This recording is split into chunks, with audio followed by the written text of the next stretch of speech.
Yesterday, Don King visited Mike Tyson for the first time since the former champion was imprisoned last month in Indiana. Coming up right after us at the bottom of the hour, Don King joins Dick Schaap on Schaap Talk. Dick standing by now with the boxing promoter. Dick?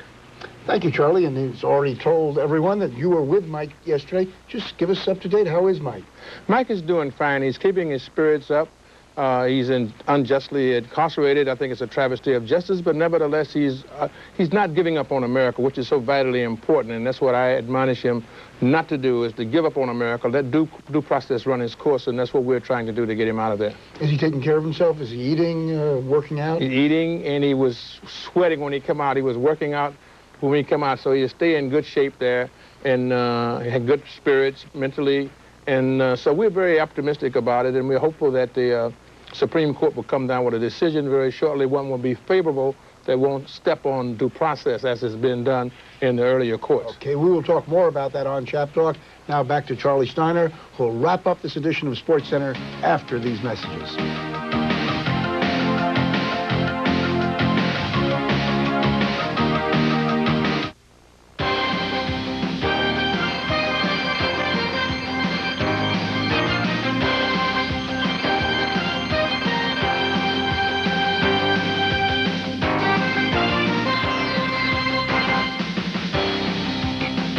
Hair gives him away. Our guest tonight is Don King, the heavyweight champion of promoting, a man who has made millions and millions of dollars for his fighters, and not coincidentally, millions and millions for himself. Good evening. I'm Dick Schaap, and welcome to Schaap Talk, which tonight probably ought to be called Schaap Listen, because our guest is a man of many words, each of them with many syllables. If you'd like to talk to Don King or listen to Don, call us at 1-800-831-ESPN. That's 1-800-831-ESPN. Don King burst upon the boxing scene in the mid-1970s, promoted the Rumble in the Jungle and the Thriller in Manila. He rode to riches with Muhammad Ali, then after Ali fell, allied himself with Larry Holmes, and then after Holmes fell, allied himself with Mike Tyson. Don, I'll try to get in a word right at the beginning now, then let you run. People said, when you began directing the career of Mike Tyson, he was the undefeated heavyweight champion of the world. He was a hero. He potentially could be the greatest fighter of all time. Now he's lost a fight. He's lost his title. He's lost his freedom. You know, do you share part of the responsibility for that? Well, first of all, Dick, when I began to promote Mike Tyson's career, he wasn't the heavyweight champion. I'm the promoter that enabled him to become the heavyweight champion. I gave him an opportunity to fight for the title after beating Ratliff, after beating Mitch Blood Green. Then I put him in with Trevor Berbick. And then from Trevor Berbick on to Bone Crusher Smith and on to Tony Tucker, which he unified the title. Right. Your relationship with him, though, changed after that. I mean, up to then, you were the promoter. Then you became much more than the promoter. Yeah, I became a friend and a promoter. But you see, people misconstrue. I've been with Mike throughout his whole entire career. When he came out of club fights, his managers at the time was Bill Caton and Jim Jacobs, and they brought him to me. And then I took him up to the top, and he became the explosive fighter, heavyweight champion, undisputed champion. Mike Tyson is a wonderful guy. I love Mike Tyson, and I think he's a man, and that's what really disturbs people, because he wants to be able to call his shots and do his thing the way any other man would do, putting aside childish things and taking on manly things. And so I'm very proud of Mike Tyson. Unfortunately, he's incarcerated, and I feel that's unjust. And I feel due process will help him to get himself out of that, so don't give up on America, tell him. No, I know you feel that way, and maybe I didn't give you enough credit for building him up. But the same thing is, his fall, I mean, do you feel a bit responsible for that? He obviously is your friend, and you do care about him, and you've seen him take this terrible fall, whether justified or not, in your opinion. Do you feel that you share it with him? I share his hurt with him. I share his pain with him. But the fall is because it's a well-devised a plan to make him fall, because he's no longer capitulating and submitting to what people would want him to do. Mike Tyson is a franchise in himself, and this is all about economics. Mike Tyson enabled me to establish King Vision with Tony Cox and Showtime, which will enable us to build a business in pay-per-view. We left HBO, and after we left HBO, you had an onslaught of negative propaganda that coupled him with every negative associations, along with the things that were happening to him that had been singly separated, would not have been anything to really cry about, but you put him in the aggregate, it looked like this guy is just a moral monster. That's the way they all painted him. And so when Mike Tyson is a victim of circumstance, I feel he's a political prisoner because it's an economic situation here that's really about competing for greed, for power, you know what I mean, for control. Okay, we'll talk more about it. Let's take our first phone call from Lisa in Louisiana. Go ahead, Lisa. Good evening, Mr. King. I had the pleasure of meeting you 2 years ago in Baton Rouge. Well, thank you, Lisa. Welcome to Schaap Talk. But before I ask my question, thanks for all the work you have done for African Americans and for the world of boxing, because in every walk of life, people will criticize you. Now my question. Okay. Some say the conviction of Mike Tyson may have been a conspiracy to get at you. They go on to say that Time Warner may be behind this conspiracy. Is there any truth to this? Yes, I feel that it is a lot of truth to that. First, I'd like to thank you for your comments. But let me say that it's not Time Warner. It is HBO. I think that this is where it all stems from, because I have many enemies, because as you get successful in climbing the ladder of success, you're going to always have those who would criticize and ostracize and vilify you any way that they can. But however, what I blame the HBO for, and that is Michael Fuchs and Seth Abraham, is galvanizing these enemies and directing them in a path that would cause the demise of a Mike Tyson. But they were your allies and your friends at one time. 13 years, and they were my friends. And listen, that's the most hurting part about it. Why would they turn against you? Because we wasn't there with them, and it's about economics and money. They put us out, not they. Seth put us out. He decided that he would renege on his word and that he would not live up to what his thing is. So Mike Tyson said he wanted to go out from under the deal. In so doing, I established King Vision, which is a pay-per-view which would have been in direct competition to them. So then what they did is they galvanized all of the troops and put them out there with Sports Illustrated and Jack Newfield and Jose Torres. And, all your friends. Yeah, all of my friends, put them all together. Take a call. Maybe this is another friend calling. Corey in Norfolk, Virginia. Go ahead, Corey. Yes, how you doing, Mr. King? Corey, how are you? I'm doing okay. Good. I would like to ask you a question. Why has boxers and promoters label you as the villain of boxing, or the person who you wouldn't want to associate yourself with? Because I'm a threat to them, Corey. Don't you understand that if I was as bad as they say I was and as comfortable as they say I was, I'd have been locked up a long time ago. I'm #1 in boxing, been so for 20 straight years consecutively. So therefore, I got to be doing something right. I revolutionized the pay scale in boxing. I've made more boxers millionaires than anyone in the history of the world.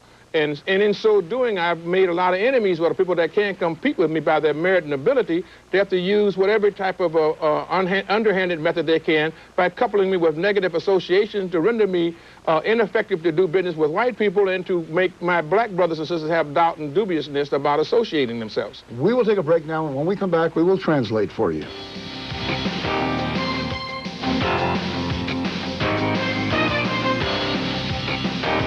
Schaap Talk is brought to you by Bud Dry.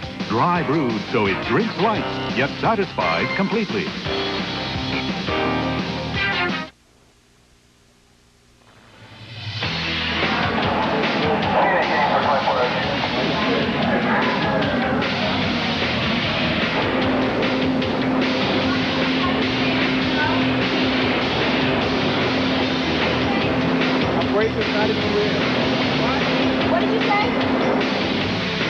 Mike Tyson is in prison, and we are back with Don King, who yesterday visited Mike Tyson in prison. We'll take a phone call right away from a Mike in New Iberia. Go ahead, Mike.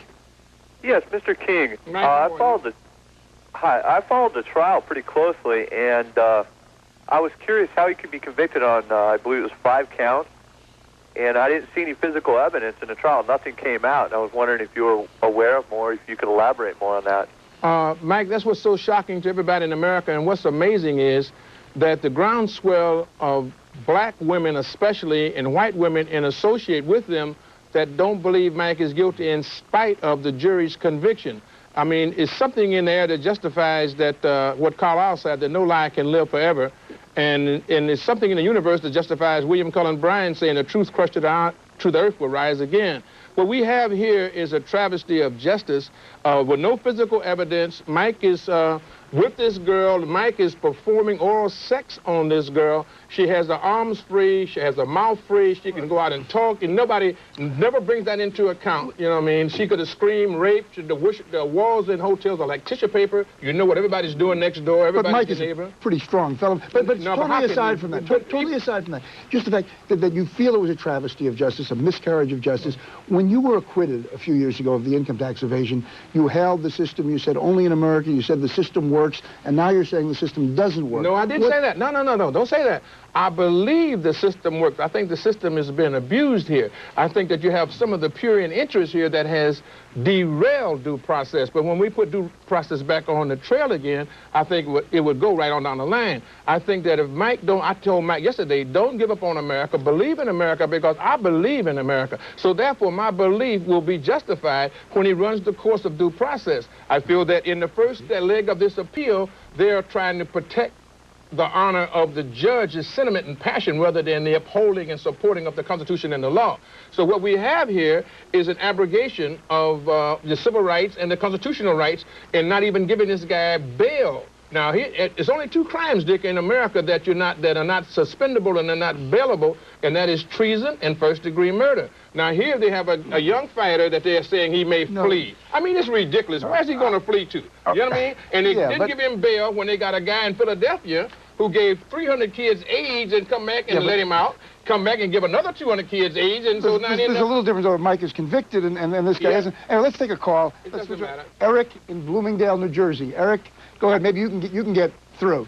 Eric, come on in. I was just wondering if you think Mike Tyson will ever come back and box? I think Mike Tyson will have his rights restored because I believe in this country called America, and I think that infinite wisdom of the founding fathers made the correction of errors. That's why they made appeals courts.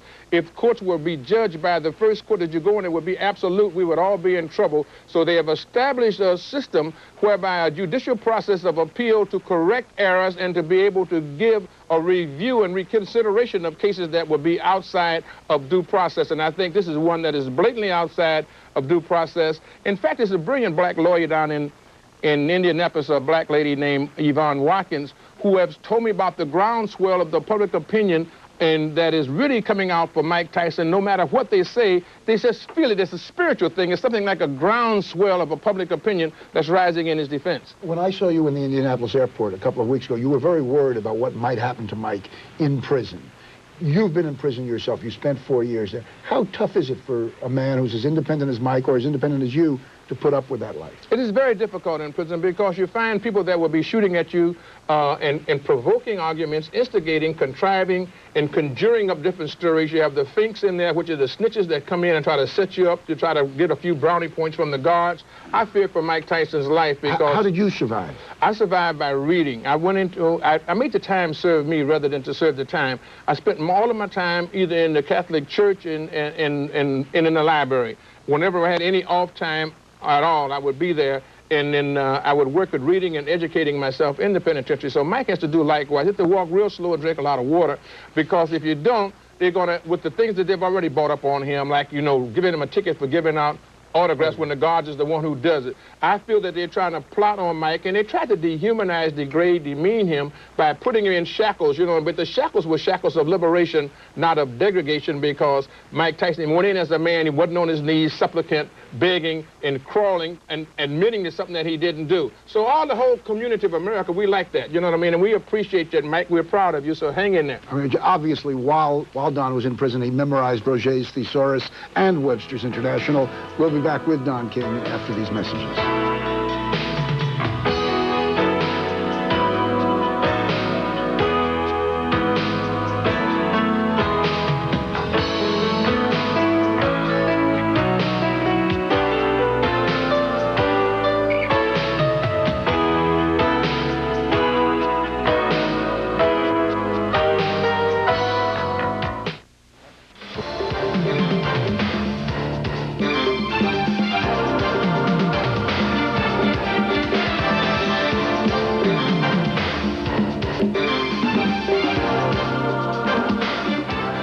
Welcome back to Schaap Talk with the man who some people say is boxing, which may not be a nice thing to say about either of them.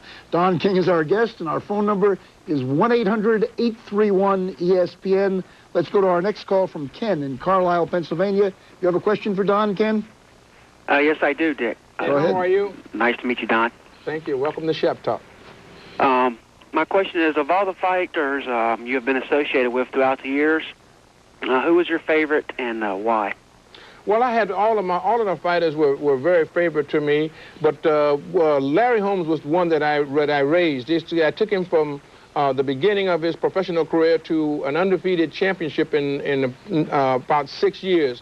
As you know, Muhammad Ali, when he came, he was a legend already himself, a three-time heavyweight champion of the world, and Herbert Muhammad gave me the honor and privilege of promoting him.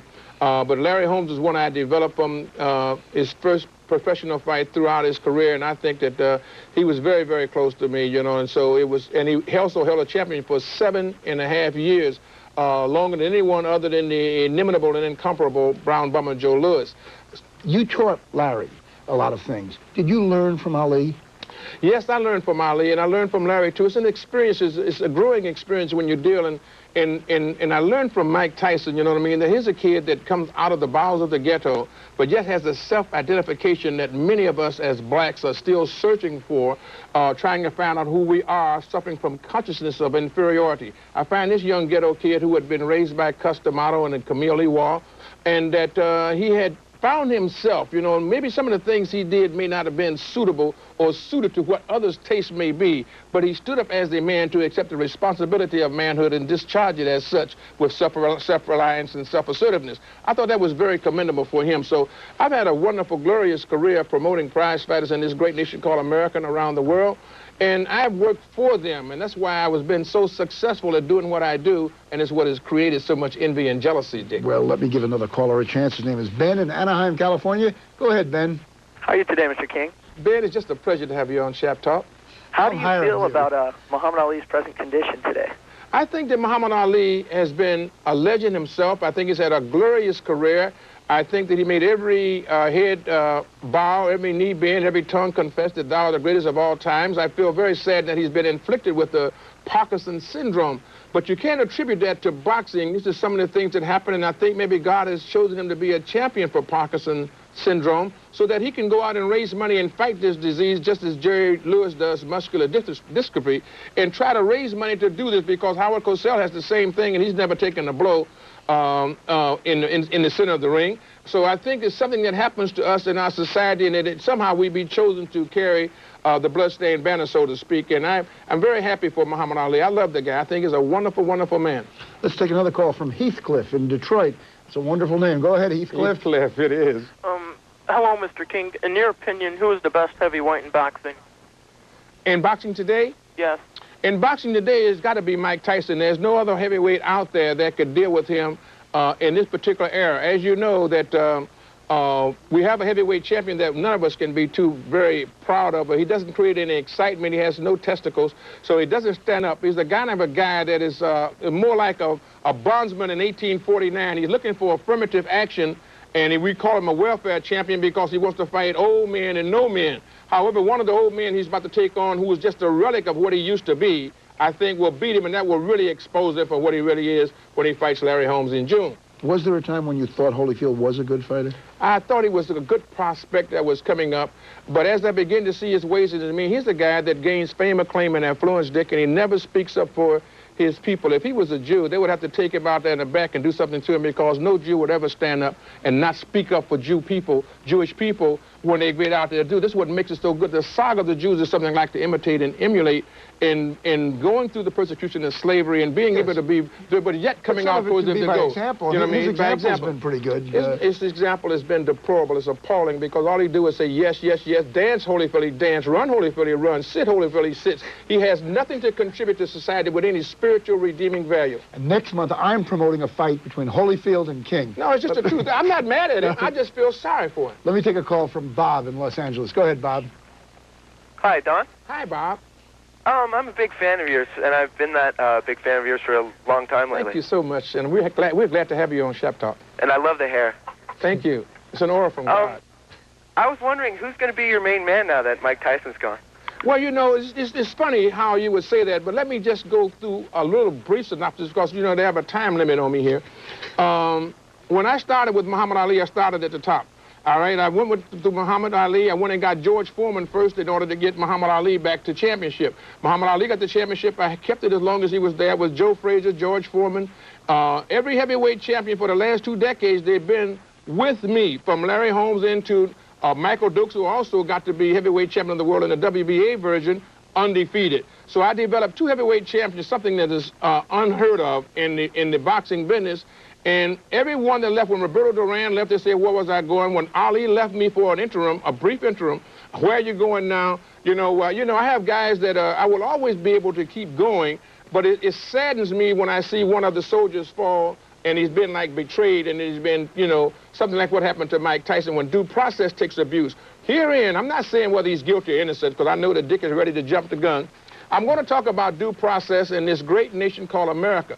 The ability to have equal justice under the laws. I'll let you start with that, okay? We have to take a break. I just want to remind the people there's a baseball game tonight, 10 o'clock, Angels, 10 o'clock Eastern Time, Angels against the A's here on ESPN. Only in America. Only in America. You can continue.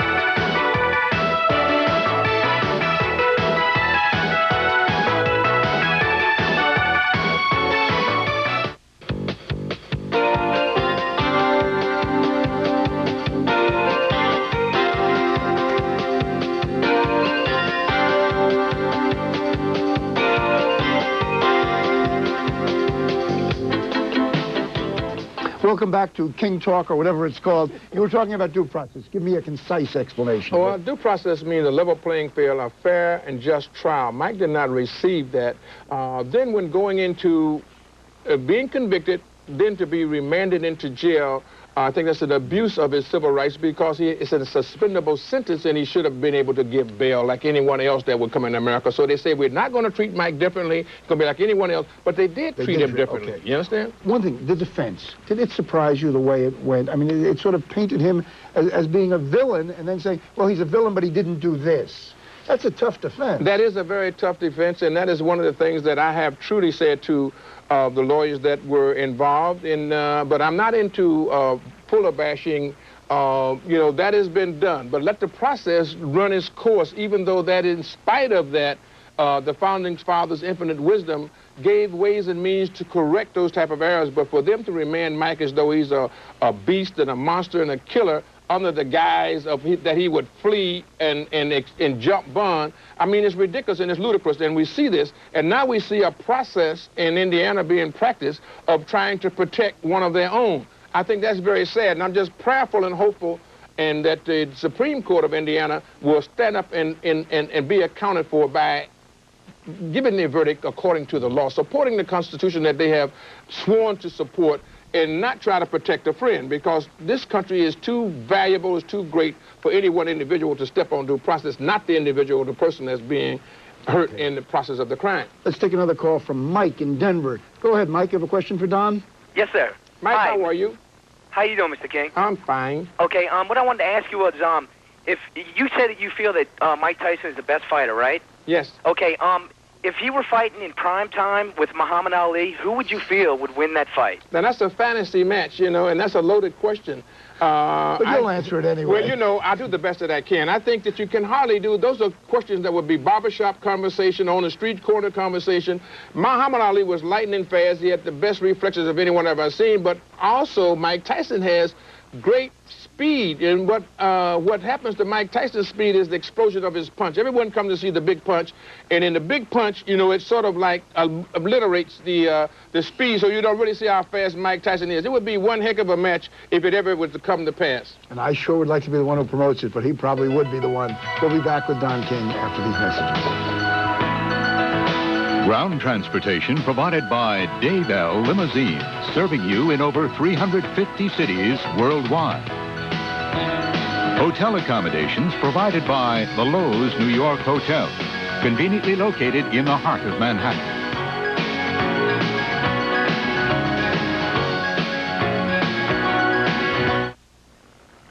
We're down to our final few seconds with Don King. Larry Holmes fights Evander Holyfield in June. Who do you like in the fight? I like Larry Holmes. I think the relic of Larry Holmes will destroy Evander Holyfield. Well, thank you for being with me. This is a little present for you that I thought you would enjoy. Thanks to Don King for being with us tonight. Thanks to our viewers and our callers. Join us again next Tuesday at 7:30 Eastern Time here on ESPN. Another chance to talk to one of your sports heroes or your sports villains. And don't forget to join Robin Roberts and me on Sunday, NFL Draft Day, with the sports reporter starting early at 9:30 a.m. Eastern Time. Thanks for being with us. Good night. Good night to both Don Kings.